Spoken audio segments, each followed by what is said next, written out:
Hi everyone, today we're making homemade manicotti. This makes enough for about 10 to 12 fairly large manicotti.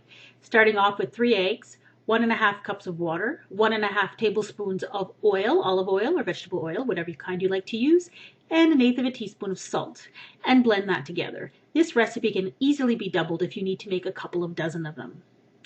Then add 1½ cups of all-purpose flour.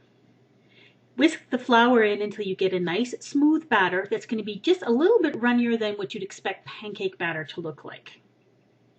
But we're going to cook them a lot like French crepes. In a 8-inch skillet that's been heated over medium-high heat, that's just been lightly greased, put 1/4 cup of the batter in the pan and then tilt the pan around to try to spread it around as much as you can so that it's nice and thin. And you're going to cook these over medium-high heat until the edges look dry and maybe start to curl up a little bit. Then flip it over and cook for an additional 20 or 30 seconds on the other side until they're done. They won't get brown, they're going to stay very pale, but that's what you expect.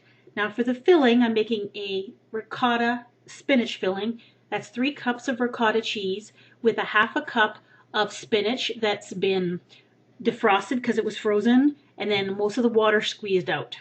I'm adding a combination of parmesan, romano, asiago cheese. You could just use regular grated parmesan cheese as well. Stirring those things together. Now what's nice about manicotti filling is you can kind of make it any way you want. This is a meatless recipe, but you could certainly do some with ground beef as well. And I'm also adding an additional 3/4 cup of shredded mozzarella cheese.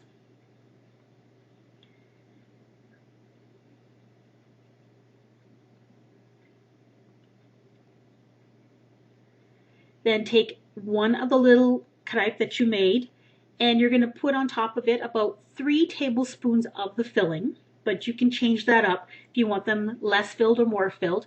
Flip one side over, then the other side, and then put it seam side down in a baking dish that's been greased. Then cover the manicotti with your favorite pasta sauce, tomato sauce, spaghetti sauce, whatever you'd like to use. I'm just using a jar of canned spaghetti sauce for this. And then you can add some additional mozzarella or parmesan cheese over top.